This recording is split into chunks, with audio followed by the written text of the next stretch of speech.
네, 오늘 저 보고서에 보니까 4월 30일 기준으로 발각된 불법 시설 부당 용도 변경 사례가 72,650건이었다. 네, 72,640인가 그렇습니다. 지난 영상에서 계곡 정비 얘기 드렸었죠. 그때 처음 보고된 불법 시설이 약 800건이었습니다. 그런데 오늘 충격적인 숫자가 나왔습니다. 무려 72,000건. 그리고 아직 끝나지도 않았습니다. 최종적으로는 85,000건까지 늘어날 것으로 보입니다. 처음 보고의 무려 100배입니다. 오늘은 이 계곡 정비 사태 지금 어디까지 왔는지 정리해드리겠습니다. 4월 30일 기준으로 적발된 불법 시설과 부당 용도 변경 사례가 72,000건을 넘어섰습니다. 그러나 이게 끝이 아닙니다. 항공자료 약 70만 건이 아직 분석 중인데요. 그중 10에서 15% 정도가 불법 시설로 확인되고 있어서 최종적으로는 85,000건에 달할 것으로 보입니다. 21차 국무회의에서 이렇게 말했습니다. 처음 보고했던 거에 딱 100배네요. 그러면서 한마디를 덧붙였습니다. 오래 쌓인 패습.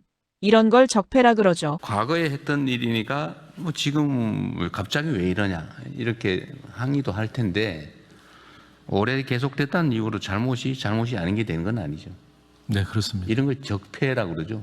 예, 적폐. 쌓여 있는 오래 쌓인 폐습. 예, 적폐. 국공유지를 사유화하고 있는. 네. 그렇죠. 국민 모두의 것을 독점해가지고 국민에게 피해를 입히고 부당한 이익을 취하고 있죠. 바가지 씌우고. 네? 어쨌든 이번 기회에 깔끔하게 정리를 하기로 하고요. 다만 이 과정에서 지원할 건 좀 지원도 좀 하고. 사실 이 문제 어제 오늘 일이 아닙니다. 정부 수립 이후 수십 년 동안 계속 방치돼 왔던 겁니다. 공유지, 즉 국민 모두의 땅을 일부 사람들이 사유화해서 바가지 요금을 씌우고 부당한 이익을 취해온 거죠. 오래됐다고 해서 잘못이 아닌 게 되는 건 아니다. 이재명 대통령이 국무회의에서 직접 한 말입니다. 그렇다고 무조건 강제 철거만 하는 건 아닙니다. 정부는 두 가지 선택지를 줬습니다. 첫 번째는 스스로 철거하는 경우 복구 지원, 금융 지원, 화장실 주차장 계단 같은 편의시설 설치까지 해줍니다. 형사처벌도 없습니다. 두 번째, 버티는 경우 강제 철거, 철거 비용 부담, 형사처벌, 지원 없음. 결과는 어떻게 됐을까요? 대부분이 스스로 철거를 선택했습니다. 정부 공권력을 대규모로 동원하지 않아도 됐다는 겁니다. 그런데 여기서 중요한 얘기가 나옵니다. 모든 불법 시설이 다 나쁜 목적은 아니라는 겁니다. 경북 어느 지역에는 어민들이 활동하기 위해 꼭 필요한 기반 시설을 국가가 해줘야 하는데 안 해주니까 민간이 직접 돈을 모아서 만든 경우도 있었습니다. 그런데 말이죠.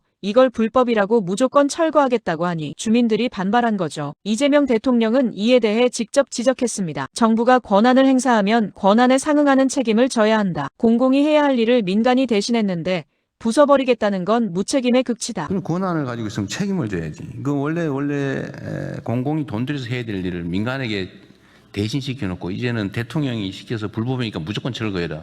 그게 무책임의 극치죠. 네. 그런 일이 벌어지지 않게. 네.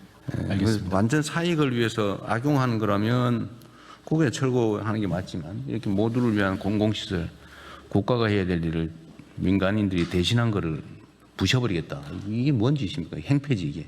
다만 이 개인들이 설치하다 보니까 홍수에 취약한 시설. 그런 건 보완을 해야 되겠죠. 예, 보완해서 근데 하도록. 제가 지적하는 거는 정부가 권한을 행사하면 권한에 상응하는 책임을 져야 된다는 거예요.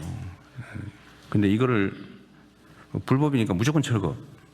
그 대통령이 시켰으니까 너네 부셔버리겠다. 이래가지고 지금 내용이 약간 저항하는 거 아닌가 하는 생각도 좀 들던데.